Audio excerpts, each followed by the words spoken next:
Shalom, I'm Dr. Dinah Dye with Foundations in Torah, joining you on the Hebrew Roots Network. And we are talking about the fig tree. We're going through a series called The Fig Tree, Curse or Blessing.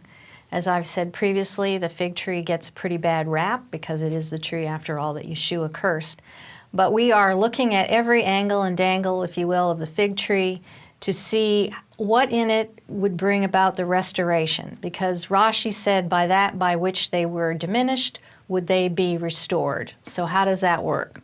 And last time we talked about the idea of coming under the shade or the shelter or the shadow of the pagan tree, the tree dedicated to idols, as in the Asherah. Because every tree provided a canopy or a shade. And of course you think in the hot summer months, coming under that shelter, coming under that shade. And so we can relate that to the fig tree because the fig has a very large canopy and the leaves on the fig tree are gigantic, and so it provided a lot of shade for anyone in those summer days in Israel. So the question I asked was, whose shade or whose shelter are you coming under? Are you coming under the shade and protection and shelter of a tree that represents the enemy or the pagans or the idolatrous? Or are you coming under the shade and shadow, if you will, of the tree of life? Whose canopy have you chosen to serve under? And we had mentioned the idea that trees represent people in Scripture. They are a metaphor for people. And as well, even more so, a metaphor for leadership. So the tree of the knowledge of good and evil, the tree of life representing kingdoms and the kings over those kingdoms. We have a picture here, again, of the fig tree, and you see how small the figs are in relationship to the leaves. The leaves are huge, and they provide abundant shade and a large canopy. And we certainly want to come under the shade or protection of our sovereign God the Father. Now here's a quote from the Tosefta Avodah Zarah from 6:8, and it says, "What is an Asherah? It is any tree which the pagans, or the uncircumcised, worship and guard." So last time I went into a lot of detail about the concept of the uncircumcised and connected them to the first 3 years of when the fruit, you could not eat the fruit of the tree. Now this is in Leviticus 19:25, so I would encourage you to read that or go back and listen to last week's program. Because coming under, joining oneself to the tree in those first 3 years meant joining oneself in an uncircumcised state. And so the 4th year was when the fruit was set aside and declared holy, and the 5th year was when one could actually partake of it. So the tree that's dedicated to the pagans was in an uncircumcised state, representing the first 3 years. And we have another picture here of sort of an artist's rendition of the tree. And it says, this is from the literature, that there are 3 Asherahs, or sort of 3 trees, pagan trees, in the land of Israel. One is a sycamore fig in the Carmel, out of the total 3. And it is said that the pagans sow seeds under the sycamore in the rainy season, so it will produce more fruit. And here's another quote: "He who comes under it, it was as if he came into a temple of idolatry." So here's the sycamore fig, picture the tree of the knowledge of good and evil. The pagans, if you will, the ones that are in an uncircumcised state, would literally sow seeds under that tree in the rainy season so it would produce more fruit.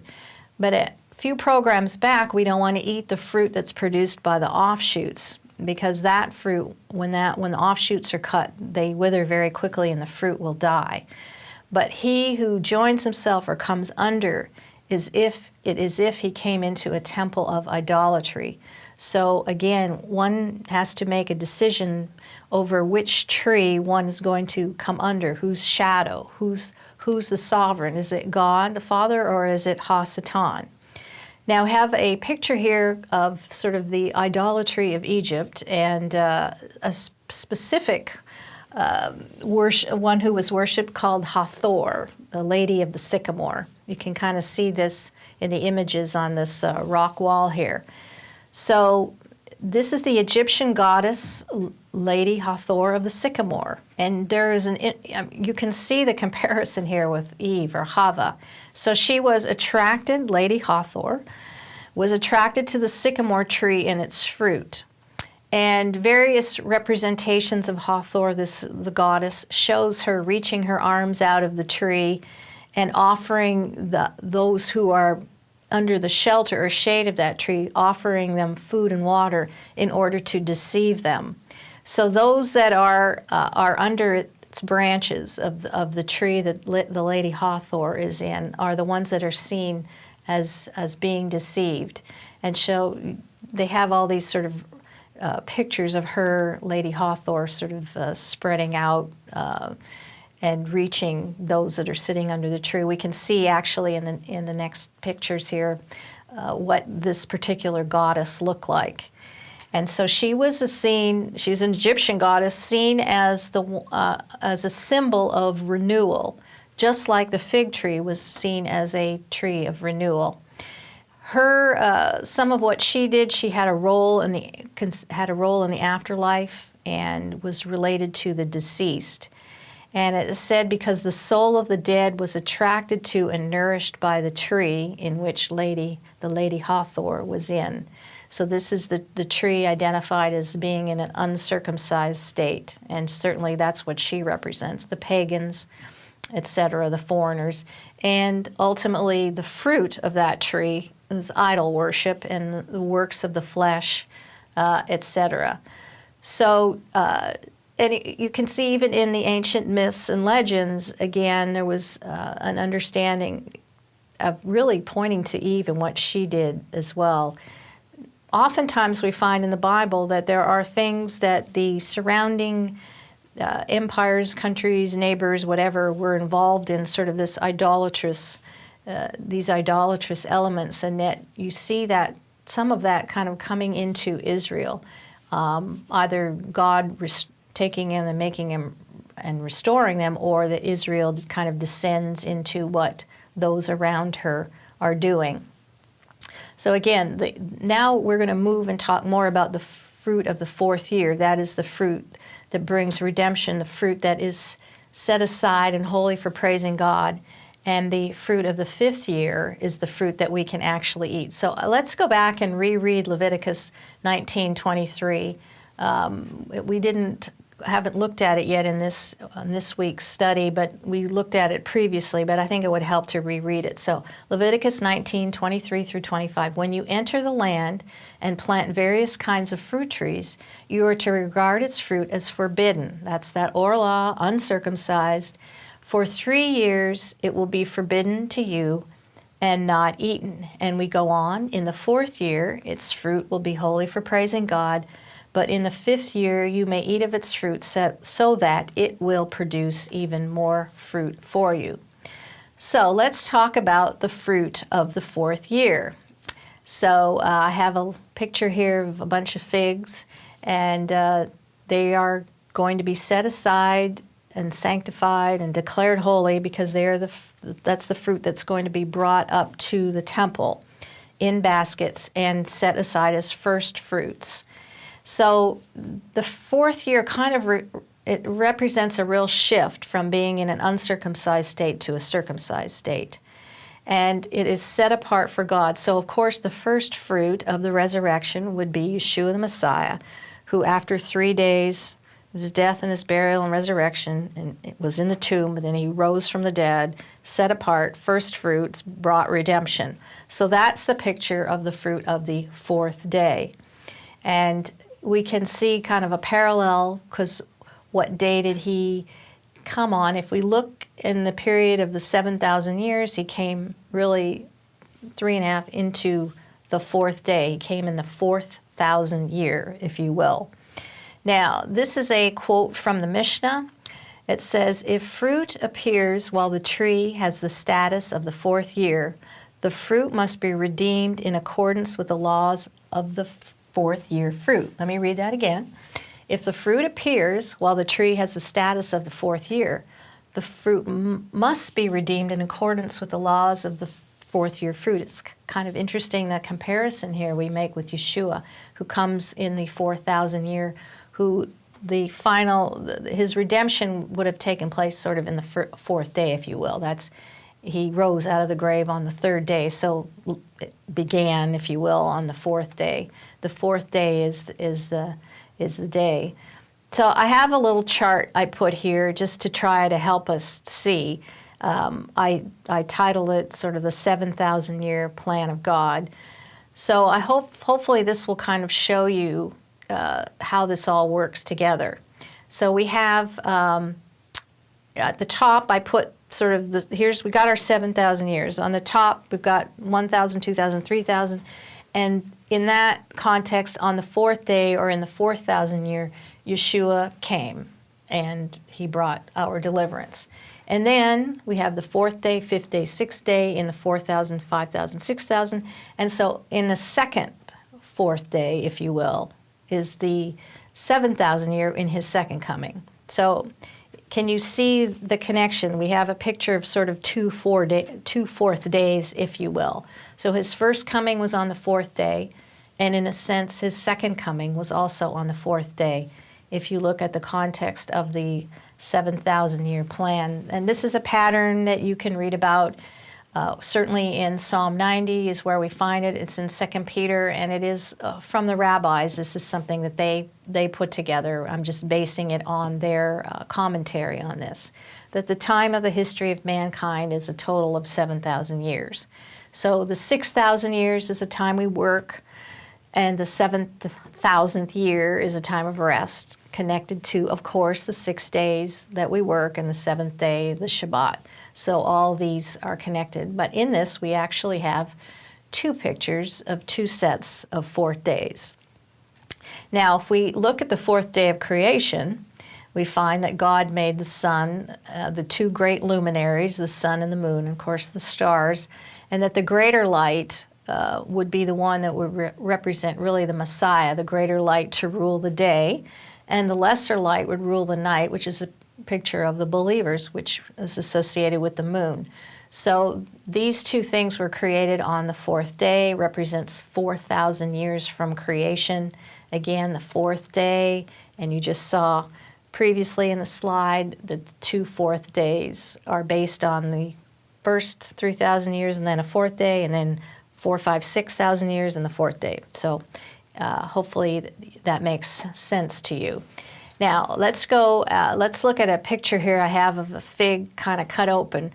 Remember I told you that you could literally, if you had some kind of skin infection, you could literally put the fig right on your infection, and it would, when it was open like that, it would draw the infection out.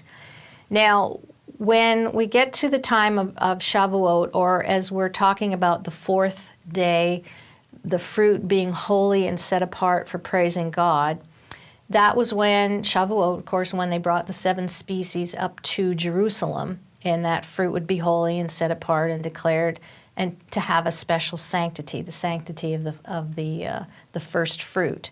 And so, in the same way, Yeshua, who brought deliverance on the 4,000 year, and on the fourth day, deliverance had occurred. I understand on the third day he rose. But it speaks to us of him defeating the enemy, of the time where he was crucified on a tree. That tree, a picture of idolatry, going back to a tree being the uncircumcised state in the first 3 years.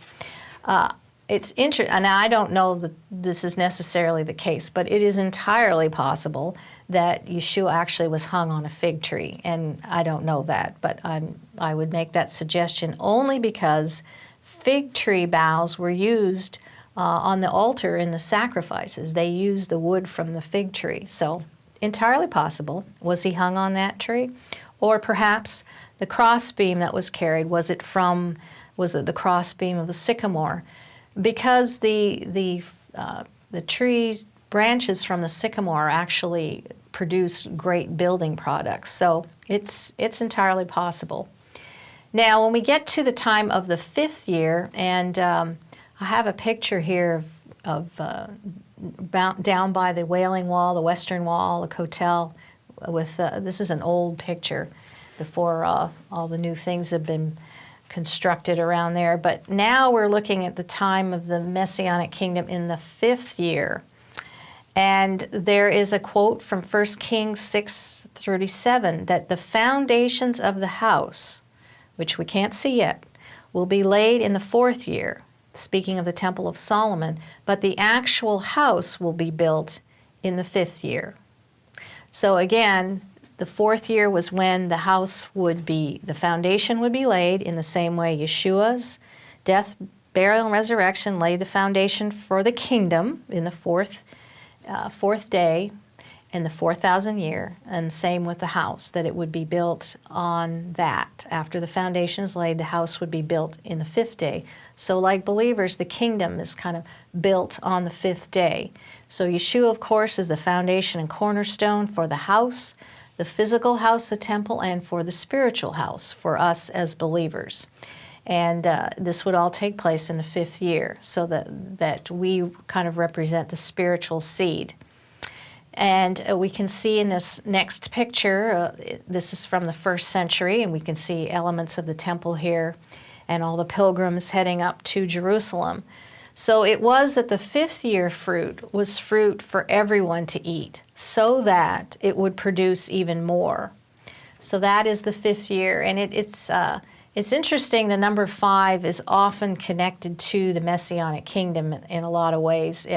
It's a number that's associated with the body and the temple and the tabernacle.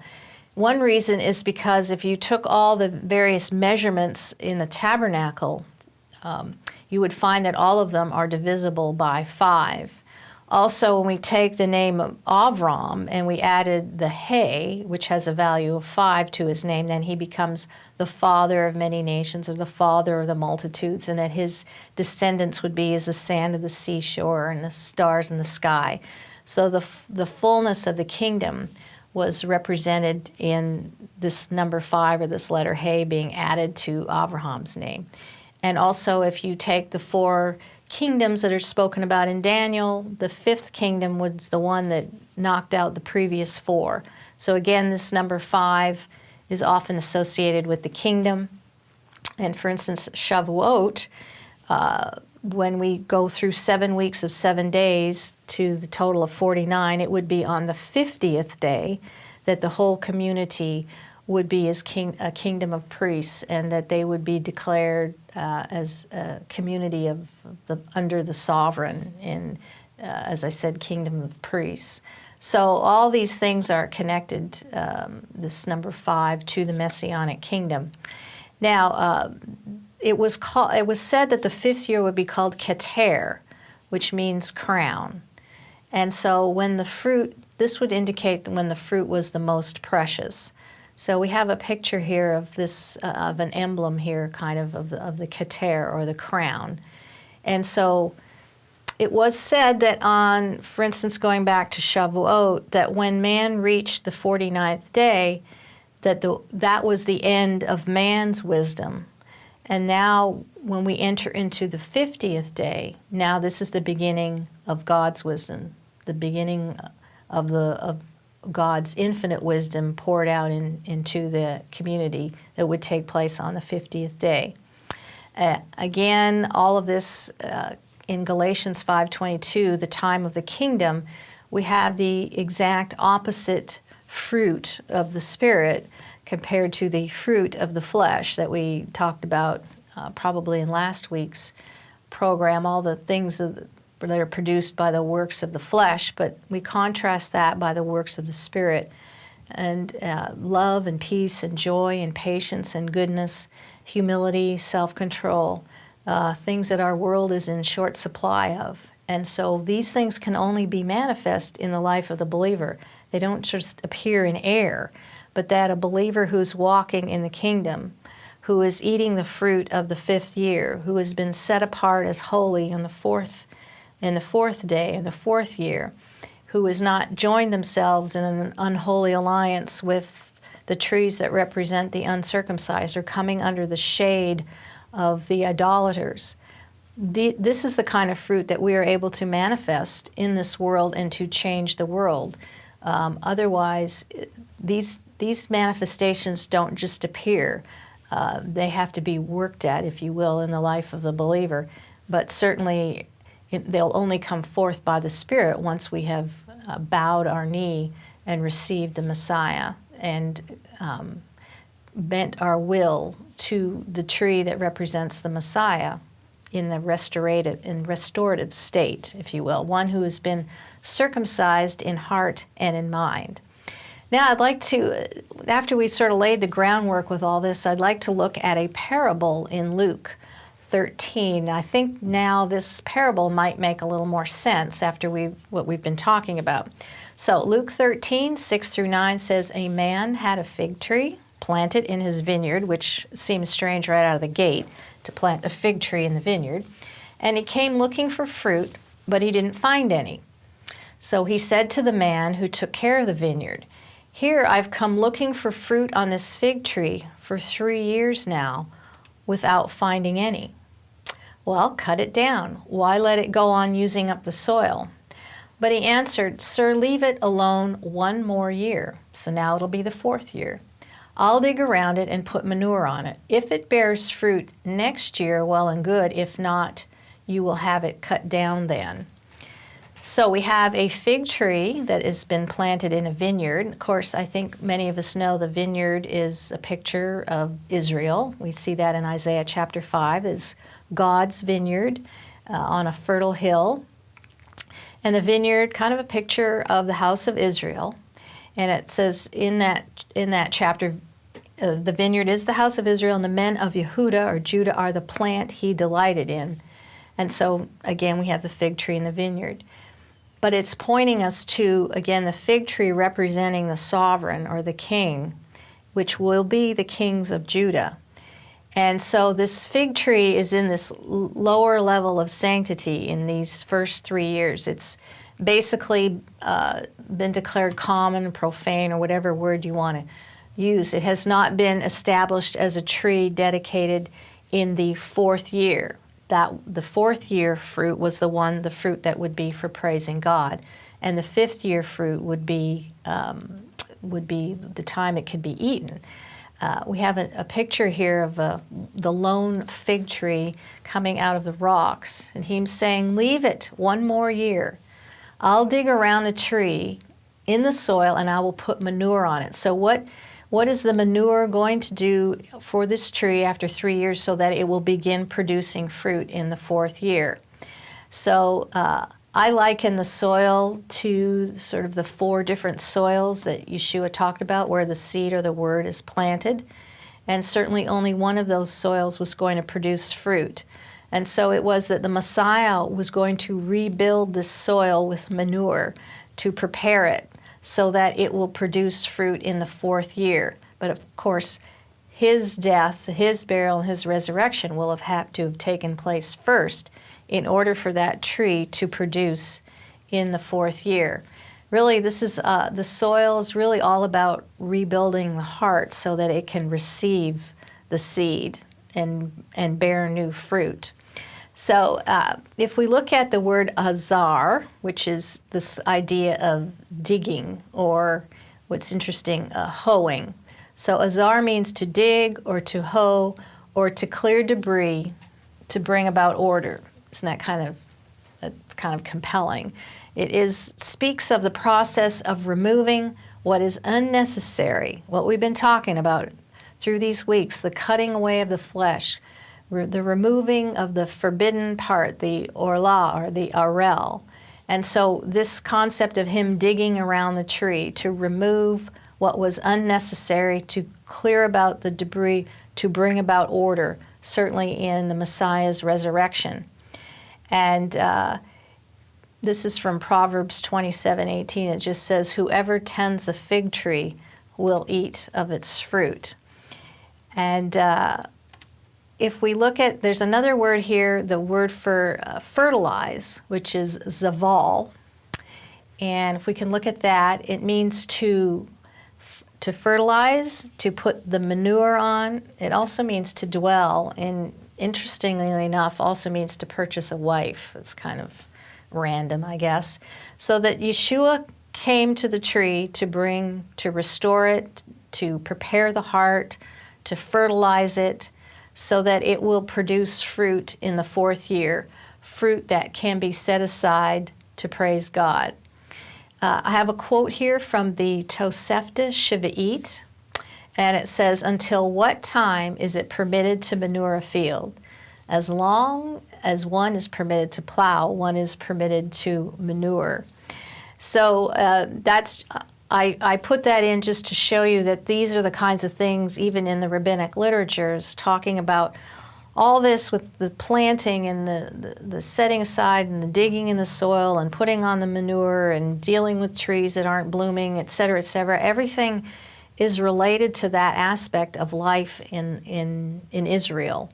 And so the fruit of the 4th year, we want to prepare it. We want to prepare the heart so that we don't eat the fruit of the first 3 years, but on the 4th year, it'll be ready to set aside for God. And on that note, we will pick it up next time, and we'll continue talking about the fruit of the 4th and the 5th year. Shalom.